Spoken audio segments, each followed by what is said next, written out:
What's up, everybody? It's been a long time since I've done a video, so I decided to jump right in here, and you'll notice a different side-by-side, and you'll notice a different area, but that's for another video. So let's jump right into it. What we have here is the Honda Pioneer 1006. It's in the Ultra Camo, I believe. I think that's what it's called. I'm not really sure. You could correct me if I'm wrong.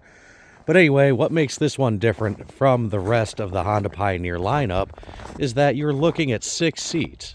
So let's kick this off.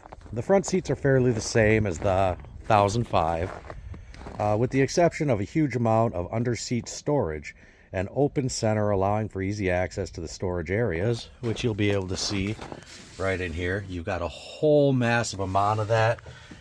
That right there is closed off. But we'll get to the back seat here in a second and you'll see what I'm talking about. Anyway, for the rear seat, the legroom was the main focus with the crew cab. If you're like me and you have 6 people in your family, you absolutely need all the room. So this machine offers its best-in-class rear seating with 28 inches of knee room, or I think it's 28. Anyway, and it has a staggered middle seat. If you can tell that right there, you're looking at it. And that's for basically the shoulder room. The rear seat's been upgraded with heat management panels and under-seat storage that was introduced with the updated 2022 models.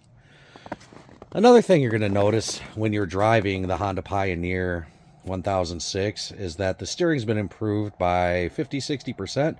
One of our top concerns was the steering when we purchased this. With the leg, though, almost 13 feet long, I believe it's 12 and some change, we were shocked by how effortlessly we were able to maneuver this machine on the trail. Having owned a Pioneer 1003, and I have that other video up, you guys will, you can reference that. But going from that to this one is, it's kind of a crazy experience. Anyway, I could immediately tell that the Honda had made some improvements. We were able to steer this machine with one hand and many times with just one finger. Even my wife enjoyed driving it. And you would think that handling would make it a little more difficult being this long.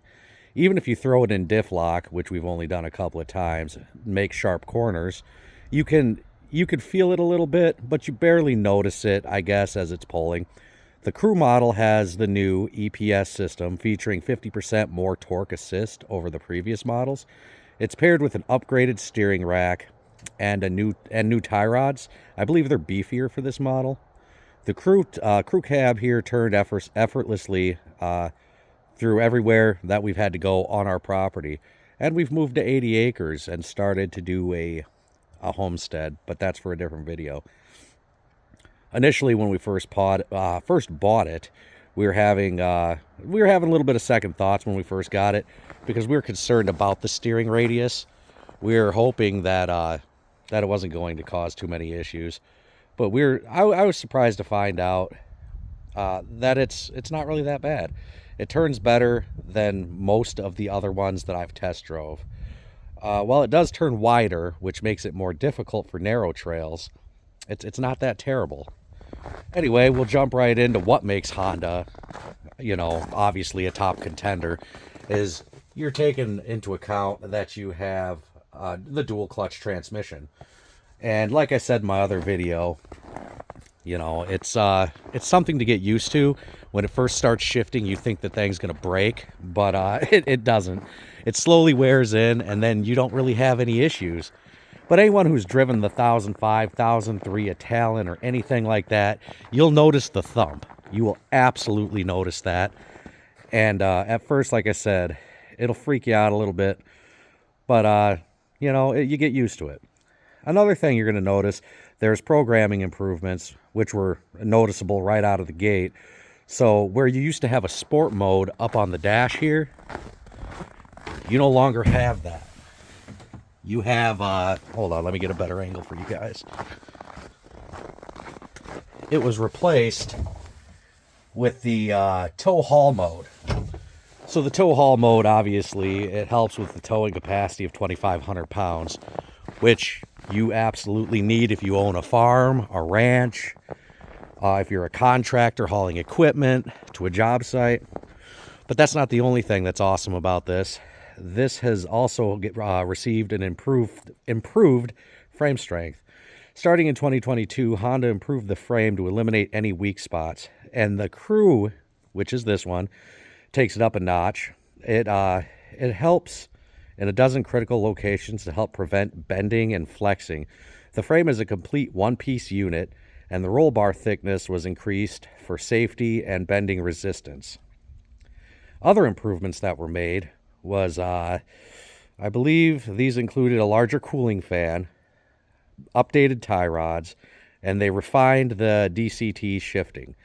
The new 2x4 turf control system, new safety net configuration, new display, updated to CAN bus communications, improved sub-trans parts also, larger axle nuts, new front grille design, and a bunch of other small upgrades that you're probably not going to notice. And one of the other really awesome things that this has is it has a 12-volt accessory port in the bed of it, which I really like if you're going out on long days and you have one of those coolers that you can plug into a 12-volt. You've got one right there. Don't mind the mess. It's, well, we've been doing wood, as you can see. We've been working on a lot of stuff around here. So basically, without reiterating everything from my 1003 video, I just want to touch on a few more points of this. So we went ahead and we had the Honda Signature, just like the other one, almost like the other one, Honda Signature windshield put on it, and the hard roof. You know, both are absolutely perfect. You need those things. Clearly, if you're doing any kind of trail riding or any kind of going through the woods, it kind of keeps everything off of you. The other thing we added to it was the Warren winch. The Warren winch is, again, absolutely necessary if you plan on doing any kind of long days out with friends, family, and you're going off into